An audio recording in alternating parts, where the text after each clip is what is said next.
enche o saco de novo esse cara, esse tal desse pesquisador. Sim, eu tô aqui pra isso, eu fiquei te devendo o restante do vídeo desse cara que eu fiz na semana passada, o react. E agora eu vim aqui pra fazer o resto, então já fica aí até o final, que eu vou fazer o react do restante do vídeo. Vamos ver se dá. Galera, é o seguinte, pra quem não lembra, eu comecei fazendo um react sobre a primeira partezinha do vídeo. Ele já larga uma bobagem dizendo que exercício não é suficiente pra gerar emagrecimento de forma sozinha, né? E agora eu vou trazer a segunda parte do vídeo, vamos ver o que esse cara vai falar aí. Vamos lá, só ver besteira.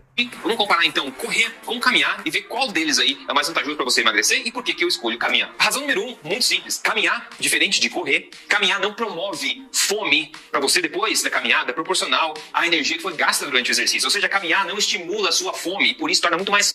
Da onde que esse cara tira esse tipo de informação, cara? Eu não consigo entender de onde é que esses caras criam essas coisas. Pessoal, a fome que a gente tem não tem necessariamente a ver com o tipo de exercício que tu tá fazendo, não tem a ver com a modalidade, tem a ver com a intensidade. A caminhada nada mais é do que uma intensidade a mais ou a menos do que você tá correndo. Então, por exemplo, se você tá caminhando e tá correndo, o cara que tá caminhando, ele tá uma intensidade que pode ser alta ou baixa para o condicionamento dele. Não quer dizer que ele vai ter intensidade ou não. Por exemplo, vamos supor que tu é um cara que tá com...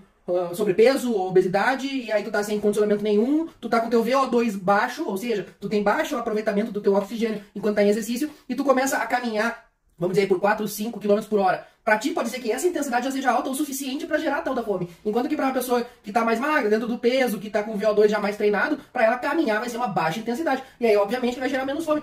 Mas pra essa pessoa não vai fazer diferença se ela tá...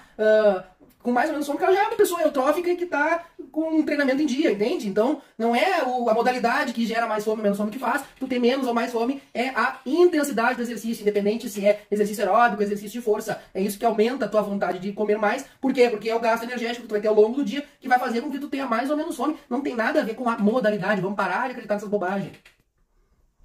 Fácil a sua vida quando você está no processo de emagrecimento. Isso não acontece com corrida ou com outros exercícios também de alta intensidade, que geralmente vão causar talvez uma maior queima de gordura do momento, mas vão estimular uma fome grande também, que vai tornar difícil você manter esse déficit. A razão número 2, caminhar melhor que correr, é que caminhada é um exercício seguro, que não vai colocar estresse nos seus ligamentos e nos seus músculos, principalmente se você está acima do peso. E me dói sempre o coração quando eu vejo uma pessoa acima do peso tentando fazer exercício de forma correta ainda, acreditando talvez em alguma ideia que foi promovida por aí.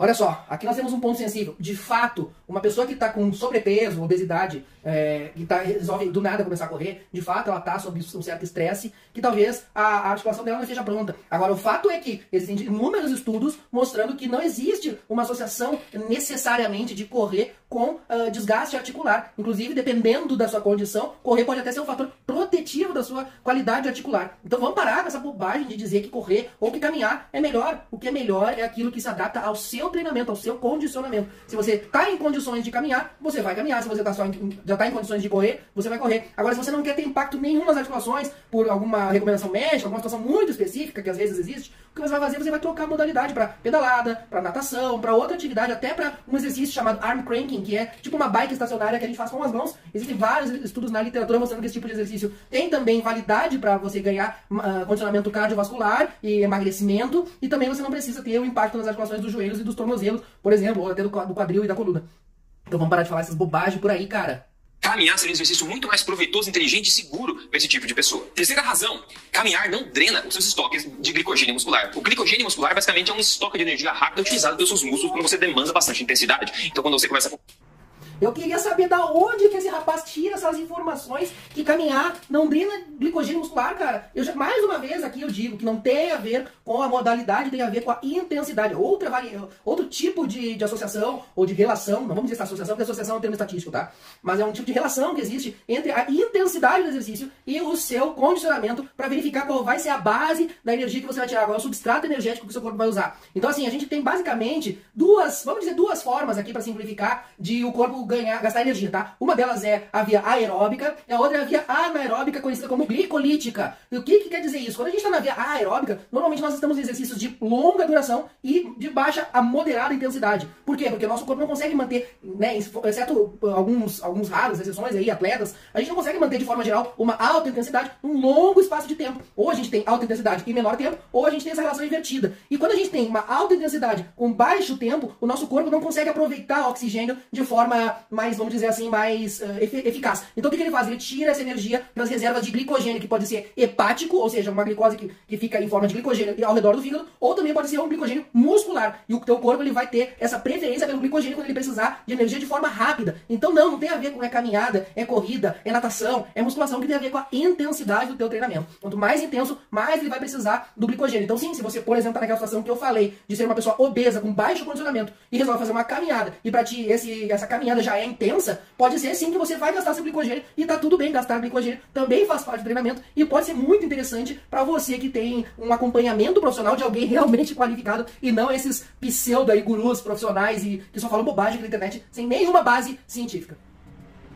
Vamos lá. Com algum exercício de alta intensidade, você vai drenar esse glicogênio. O que acontece quando você drena glicogênio?